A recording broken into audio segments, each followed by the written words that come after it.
So today we will discuss one more concept, and this is the concept of multiple inheritance, in which uh, we are going to uh, see what happens if there exists an ambiguity in our program. There, in multiple inheritance, there arises some situations in which this kind of ambiguity uh, exists, and why this ambiguity came into existence.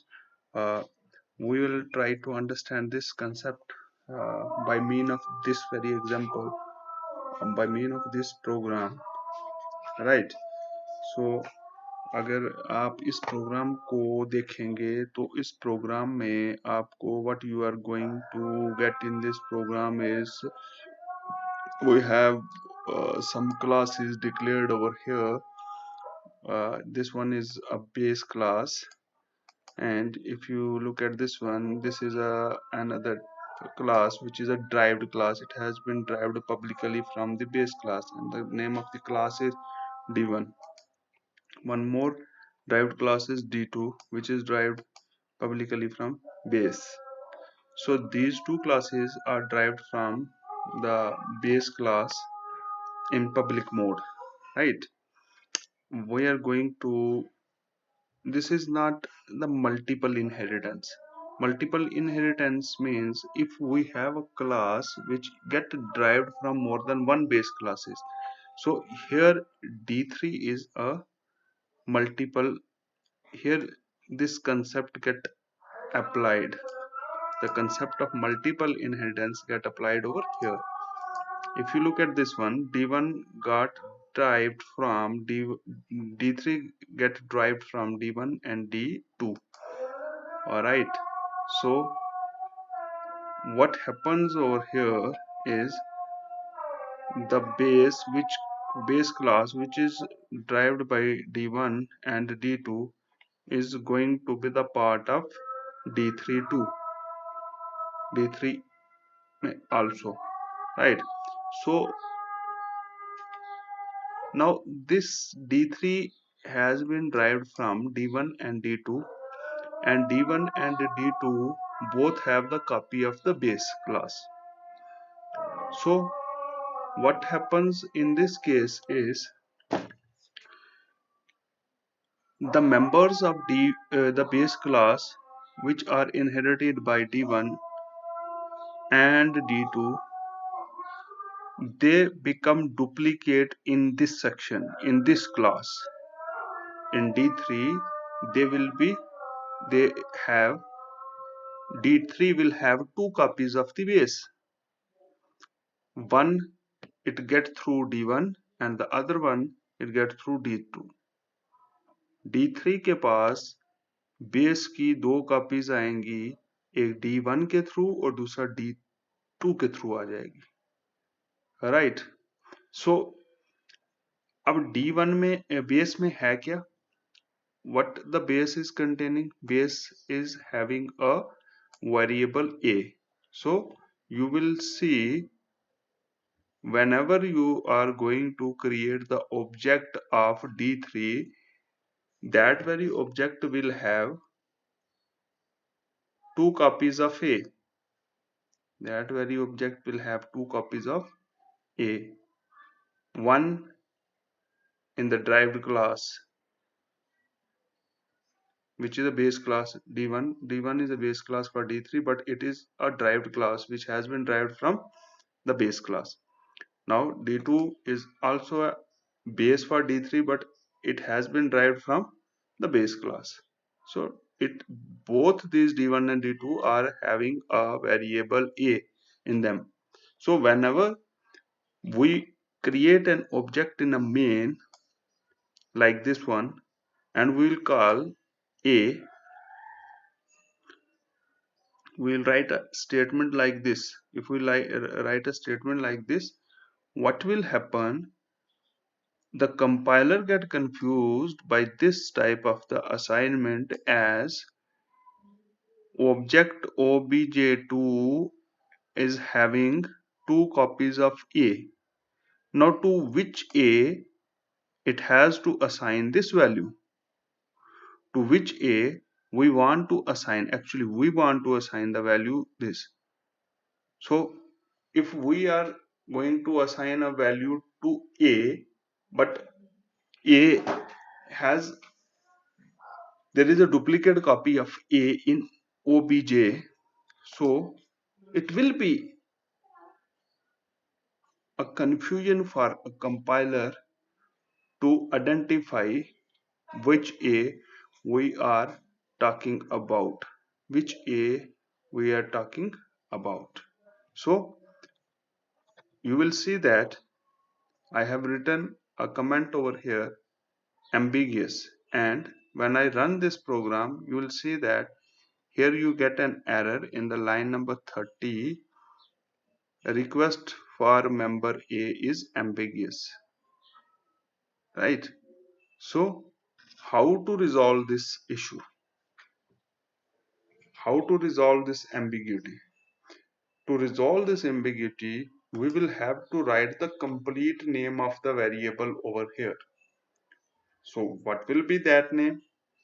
You have seen the error over here. Now I am going to remove this error by using the complete name of the variable over here. I will write, basically when we write like this, it is talking about the A of base, but A of base has A of base has been derived in two classes, D1 and D2. So how to resolve this ambiguity? I am discussing about this. Look, if I write D2 and with this membership label and then A, so it become clear from this very point, this very declaration, that now we are talking about A of D2, A of class D2, right? So now this declaration is the resolution of that very ambiguity which has arisen uh, earlier. Now if I will run this program, you will see that this error will no more be there, right?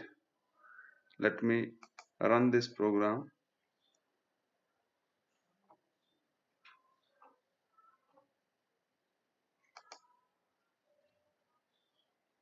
I am debugging, I am running this program, right? Now as I have applied a breakpoint over here, so this statement, at this statement compiler stop, so and wait for the command. I will click this one and the compiler, now it will move ahead and I will show you the output. What is happening in the background is you got this one. Look at this. Here when this statement get executed, A has been assigned a value of 25. I will tell you what this is. ये basically क्या है, ये आप समझ लो कि आपने जो object create किया और मेमोरी के अंदर जो ऑब्जेक्ट है वो इस तरह से क्रिएट हुई है, जाके ऑब्जेक्ट ओबीजे क्रिएट हुई। लुक एट दिस, मैं आपको पूरा इसका कंप्लीट वो बता देता हूँ। फंक्शंस जो हैं वो एक ही बार होंगे डिक्लेयर, बट ये जो ऑब्जेक्ट है, ऑब्जेक्ट के अंदर क्या रहेगा, जब आप इस पर क्लिक करोगे you will get the detail, you will get D1। इस ऑब्जेक्ट के अंदर क्या होगा, D1 भी होगा। D1 में जो आप ड्राइव करके लाए हो, D1 को क्लास को आपने ड्राइव किया था बेस क्लास से, सो बेस का नाम भी होगा, यहाँ पे बेस का वेरिएबल A भी होगा और D1 का वेरिएबल B भी होगा। ठीक है, इसी तरह से D2 क्लास होगी ऑब्जेक्ट के अंदर, क्योंकि ये क्लास जो है, ये ऑब्जेक्ट अगर आप देखेंगे ये D3 की है, और D3 जो है वो ड्राइव्ड है कहाँ से, from D1 and D2, look over here, D1 and D2 से ये ड्राइव है, जो खुद कहीं से ड्राइव हुई है। D1 और D2 जो है वो बेस से ड्राइव है, राइट। तो यहाँ पे अगर आप देखोगे तो यहाँ पे जो ये चीज है, ये D2 अब उस क्लास का नाम आ गया, ड्राइव्ड दूसरी क्लास का नाम, और उसके अंदर वो भी बेस से ड्राइव्ड है, और बेस का जो a वेरिएबल है वो यहाँ पे भी आपको शो होगा, c जो D2 का वेरिएबल है अपना, ठीक है। तो ये टोटल जो है ये आ गया आपका D3 का वेरिएबल, राइट। सो अभी इस मोमेंट पे हम यहाँ पे हैं, ये वाली स्टेटमेंट एग्जीक्यूट हुई है, इस स्टेटमेंट में एम्बिगिटी थी, आगे इसके आगे जो है वो उसमें कोई कुछ ऐसा नहीं है, क्योंकि सिंगल सिंगल कॉपी आप देखेंगे यहाँ पे बी जो है वो एक ही बार है, सी एक ही बार है, ए दो बार थे, यहाँ पे D1 में भी था ए और D2 में भी था ए, इसलिए यहाँ पे हमें डी, ये इसको कंपाइलर को बताना पड़ा कि हम किस ए को जो है वैल्यू असाइन करना चाहते हैं, D1 के ए को करना चाहते हैं या D2 के ए को करना चाहते हैं। So we have to write the complete name of the variable over here to resolve this ambiguity. तो अब देखते हैं नेक्स्ट लाइन को एग्जीक्यूट करवाते हैं। अभी कंपाइलर यहाँ पे है, अब जो वैल्यू असाइन होगी वो किसको होगी, बी को। लुक एट बी के पास अभी क्या है, garbage value. So when we run this you will see that B is equal to 50 हो गया। अब सी को देखो, गार्बेज वैल्यू के साथ है सी बैठा हुआ, तो अब 75 हो गया ये। अब ये स्टेटमेंट हुई, मीन्स यहाँ पे हमने टोटल कैलकुलेट कर रहे हैं। टोटल कैसे कैलकुलेट हो रहा है, हम ए बी और सी इन तीनों को ऐड कर रहे हैं। यहाँ पे भी आपको कंप्लीट नाम लिखना पड़ेगा, complete, you have to write the complete name of the variable A over here again, right. So अब देखते हैं यहाँ से जब ये स्टेटमेंट एग्जीक्यूट होगी तो ये अगली स्टेटमेंट पे आ जाएगा। आप देखोगे टोटल जो था उसको वैल्यू असाइन होगी यहाँ पे। अब ये किसके लिए कह रहा है, सी आउट मतलब आउटपुट स्ट्रीम को यूज करते हुए आउटपुट स्क्रीन के ऊपर अब आपको क्या दिखेगा, ये प्रिंट हुआ दिखेगा। सो आउटपुट स्क्रीन को अगर आप देखोगे तो ये आउटपुट स्क्रीन आपके सामने आ गई और यहाँ पे आपको ये प्रिंट हुआ दिख रहा है, राइट। सो अगर आप इस प्रोग्राम को देखते हैं इस तरह से तो आई थिंक कि आपको तो ये कंसेप्ट जो है you will have a clarity of how to resolve the ambiguity as well as how we are assigning the value to the different variables, how basically we have written the commands and compiler is assigning the value, and we have seen all what is happening in the background, and right. So this is all about your all about regarding this topic, इस topic के regarding ये था। तो अगर I hope कि आपको कुछ अच्छी तरह से ये चीज समझ आ गई होगी, क्योंकि एग्जाम्पल कोई इतनी डिफिकल्ट एग्जाम्पल नहीं थी, ये तो बहुत सिंपल सी एक एग्जाम्पल लेके कंसेप्ट समझाने की कोशिश की है। I hope you will understand this one basically. Thank you.